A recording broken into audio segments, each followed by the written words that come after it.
시청자 여러분 안녕하세요. 스타벅스 윤충희 편집자입니다. 오늘은 일 잘하는 사람의 5가지 특징이라는 글을 가지고 이야기를 나눠보도록 할게요. 1. 통계적 사고를 잘한다. 통계적으로 따지지 않고 열정만 강조하며 뛰어들다가 망하는 경우가 많다. 그래서 먹고 사니즘과 관련해서는 꼭 통계적 사고를 해야 한다. 2. 실행 능력이 높다. 실행 능력을 가로막는 주된 요인 중 하나는 실패에 대한 두려움이다. 두려움을 극복하여 실행 능력을 높이고 싶다면 실패를 능동적으로 받아들일 줄 알아야 한다. 3. 동기부여가 잘 되어 있다. 많은 직장인이 타성에 젖어 일한다. 반면에 그들에게 의미와 동기를 찾아주면 성과는 극적으로 오른다. 4. 동료애가 높다. 적게 일하고 많은 결과를 내는 핵심 방법의 하나가 바로 시너지이다. 그래서 일 잘하는 사람은 동료애를 중요하게 생각한다. 5. 학습 능력이 있다. 오늘날은 변화가 빠르고 성공의 기회가 열려있으며 승자독식도 심해지고 있다. 이럴수록 학습 능력이 중요하며 특히 기술 공감 능력을 키우기 위해서라도 학습은 필수다. 동기부여가 잘 되어 있다가 세 번째였는데, 자, 그러면 동기부여를 더 잘하는 법은 무엇이냐? 요건 어떻게 보면은 되게 간단한 이야기이고, 그런데 간단한 이야기이지만 사실 놓치기 쉬운 이야기이기도 합니다. 뭐냐면 동기는 활력에서 나온다는 점이에요. 여러분, 피곤하면 말이죠. 피곤하면 열정왕도 게을러지기 마련입니다. 내가 어제 한숨도 못 잤어요. 그러고 나서 이제 회사에 출근을 했어. 그럼 막 열정적으로 일을 할 수 있겠습니까? 열정은커녕 이렇게 꾸벅꾸벅 졸다가 혼나겠죠. 너는 회사에 자러 오냐, 뭘 이렇게 자고 있냐 그러면, 아우 내가 평소에는 그렇게 열심히 일했는데 오늘 하루 꾸벅꾸벅 좋은 거 가지고 나를 잠만 잔다고 그러고 막 이렇게 하면 불만도 쌓이고, 그렇게 악순환이 벌어지게 되거든요. 그래서 피곤하면은 열정왕도 게을러지게 되고요. 그럼 또 문제가 뭐냐면 타성에 적게 됩니다. 왜냐하면 귀찮거든요. 힘들거든요. 그래서 뭔가 새로운 방식, 예전에 안 했던 방식 이런 거 도전하지 않게 돼요. 그냥 했던 방식 그대로 하게 됩니다. 즉 창의력이 저하되는 거죠. 그런 말도 있지 않습니까? 하던 대로 하면서 더 나아지길 바란다면 미친 짓이다 라고. 그런 거예요. 이런 식으로 하면은 더 나아질 수가 없어요. 하던 대로 하는데 더 나아지는 거는 사실상 불가능합니다. 뭔가 더 개선을 하기 위해서, 더 나아지기 위해서, 뭔가 새로운 걸 하기 위해서 계속 고민하고 해야 되는데 피곤하면 그러지 않게 되는 거죠. 자, 그리고 또 하나, 몸과 마음이 건강하잖아요. 그럼 그 자체로 동기부여가 돼요. 내가 오늘 아침에 일어나는데 너무 개운해. 왜 이렇게 개운하지? 그러고서 막 회사 나가는데도 막 룰루랄라 했는데 알고 보니까 마스크 안 쓰고 왔다. 뭐 이런 경우도 있긴 한데, 아무튼 그거 아니고 마스크도 잘 썼는데도 너무 몸이 개운해가지고 오늘 막 활력이 넘치는데, 그러면 어떻게 되느냐? 그러면은 원래 그냥 했던 대로 하던 것도 한 번 더 고민하게 되는 거죠. 나 오늘 컨디션 좋은데 요거 한번 개선해봐? 요거 한번 더 좋게 해봐? 막 이런 일들이 나올 수가 있는 거거든요. 그래서 결론적으로 동기는 활력에서 나옵니다. 활력이 떨어지면 아무리 열정적인 사람도 게을러지고 귀찮아서 타성에 젖게 되고, 반대로 평범한 사람도 활력이 넘치는 날은 훨씬 더 동기부여해서 일할 수가 있게 되는 거고요. 그래서 여러분, 건강이 이렇게나 중요하다, 이렇게 말씀을 드리고요. 자, 그리고 네 번째 일 잘하는 사람의 특징이 동료애가 높다 했잖아요. 자, 그럼 어떻게 하면 동료애를 더 높일 수 있을까? 요거는 제가 참 반성을 많이 하는 부분이기도 한데, 선의가 악행이 될 수도 있다는 점을 알아야 한다고 말씀드리고 싶습니다. 이게 뭐냐면은 그 명언도 있잖아요. 지옥으로 가는 길은 선의로 포장돼 있다. 이런 말도 있어요. 이게 뭐냐면, 나는 이 사람을 돕고 싶어서, 이 사람에게 동료애가 높아서, 이 사람이 잘 됐으면 해서 내가 어떤 행동을 하는데, 그게 오히려 그 사람한테는 방해가 될 수도 있습니다. 어떻게 그럴 수가 있지? 좋게 다 좋자고 하는 일인데 그게 악영향을 끼칠 수 있다고? 왜 그러냐면은 사람마다 생각과 가치관이 달라요. 틀린 게 아닙니다. 달라요. 내 가치관도 맞고 저 사람 가치관도 맞아요. 그런데 그게 다른 것 뿐이에요. 그렇게 됐을 때 나는 이런 가치관에서 이런 게 했으면 좋겠다라고 이야기를 하는데, 상대 입장에서는 내 가치관으로서는 저거는 아닌데, 난 저렇게 하면 안 될 것 같은데, 이런 경우가 발생할 수 있거든요. 그렇기 때문에 이쪽에서 선의로 하는 행동이 상대방한테 방해가 될 수도 있는 거고, 그리고 나의 선의가 상대의 고통이 될 수 있는 거.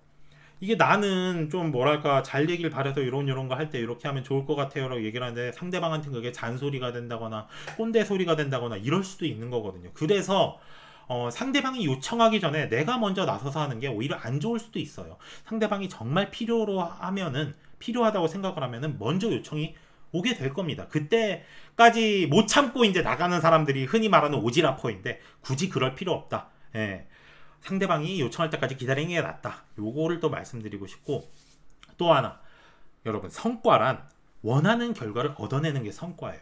예, 그런데 나의 선의가 악행이 된다? 그러면은 내가 선의를 베푸는 이유는 상대방도 잘 되고 그거로 인해서 나도 잘 되고 우리 모두 잘 되자고 선의를 베푸는 건데 그게 원하지 않는 결과가 나왔다? 그러면 당장 그만둘 줄도 알아야 합니다. 예, 그게 오히려 성과를 높이는 길이에요. 그리고 마지막으로 상대를 파악하는 능력을 갖춰야 합니다. 이게 뭐냐면은 나의 선의가 상대방한테 악행이 될 수도 있다. 이거를 인지하면은 그 다음부터 뭐가 보이냐면은 그러면 저 사람이 어떤 사람인지를 알아야겠다라는 생각이 들게 돼 있어요. 상대를 잘 관찰해서 이 사람은 이런 사람이구나 라는 걸 알면은 내가 똑같은 선의를 베풀 때도 어떻게 베풀어야 하는지 방법을 좀 고민할 수도 있는 거고요. 아니면은 저 사람은 이런 성향을 가진 사람이니까 예를 들어서 저 사람은 좀 주도적으로 하고 조금 느려도 확실하게 본인이 이해하고 파악하는 걸 더 중요하게 생각하는 사람이구나 이런 생각이 든다면은 섣불리 조언을 하는 것보다는 그 사람이 먼저 부딪히고 어떤 결과를 낼 때까지 기다리고 참을 줄 아는 능력도 갖춰야 되는 거거든요. 그래서 상대를 잘 관찰하고 파악하는 능력이 필요하고 저는 이게 곧 배려가 아닐까 이렇게 생각을 합니다. 예, 배려의 진정한 의미는 상대를 잘 관찰하고 파악해서 그 사람에게 맞춰서 선의가 선행이 되도록 하는 것, 그게 진정한 배려가 아닐까 이렇게 생각을 합니다. 자, 마지막 학습 능력이 있다. 요게 이제 일 잘하는 사람의 5번째 특징이었는데 이 학습 능력을 더 높이는 방법이 있습니다. 뭐냐면 배운 것을 내 것으로 만드는 방법인데요. 바로 아웃풋입니다. 읽거나 보기만 하면은 지식은 휘발될 가능성이 매우 높습니다. 예, 그래서 그런 얘기도 있어요. 왜 공부를 했다라고 하면은 혼자서 내가 공부한 내용을 정리하고 복습하고 이게 공부지, 인터넷 강의 듣는 거 그건 공부가 아니다. 그건 강의 듣기다. 이런 이야기가 완벽한 공부법에도 나오잖아요. 그거랑 마찬가지입니다. 내가 뭘 좀 배우겠다고 읽거나 뭐 보거나, 요즘에 유튜브에만 해도 무료 강의 얼마나 좋은 게 많습니까? 엑셀 같은 경우는 유튜브에서 강의만 잘 봐도 엑셀 고수 될 수 있거든요. 그런데 그거를 그냥 읽거나 보기만 해. 그러면은 내 것이 되지 않습니다. 엑셀 공부를 하고 싶으면요, 거기서 보여진 걸 가지고 자기가 직접 예시 문제도 풀어보고 실행도 해봐야 돼요. 그래야지 그때 내 지식이 되는데, 그렇게 내가 직접 행하는 행동을 아웃풋, 안에 있는 걸 꺼낸다 그래서 아웃풋이라고 얘기를 합니다. 그래서 글로 쓰거나 자료를 정리하는 아웃풋 활동이 반드시 필요하고, 그래야지 배운 것이 온전히 내 것이 될 수 있다. 이렇게 말씀을 드리고요. 이게 꼭 아웃풋이라고 해서 아까 전처럼 꼭 연습 문제를 푼다거나 아니면 대단한 그런 글로 정리를 한다거나 이럴 필요는 없습니다. 그냥 단순히 요약 정리만 해도요, 그것만 해도 굉장히 큰 효과를 거둘 수가 있어요.